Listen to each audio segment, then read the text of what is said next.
289.5 million pesos na flood control project sa Kamiling, Tarlac nakitaan ng mga bitak. Naritong report.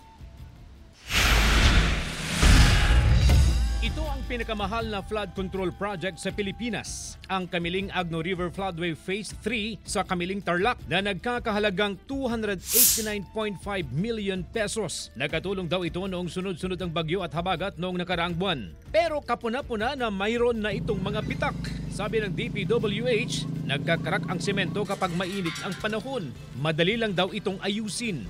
Ang isa pang flood control project sa Kamiling na 2 taon pa lamang mula nang gawin, may mga butas na at litaw na bakal. Ang konkreto, mabilis pang masira. 94.5 million pesos ang halaga ng slope protection project. Nangangamba ang mga residente na tuluyan itong masira. Sinusubukan ng GMA Regional TV na kunin ang panig ng kontraktor ng proyekto na Flordas Construction. Kinumpunin ng DPWH 1st District Engineering Office ng Tarlac ang mga butas at bitak. Ipapacheck po natin, sir, para kita po natin yung mga concern po nila para maayos po natin. CJ Torida, One North Central Luzon.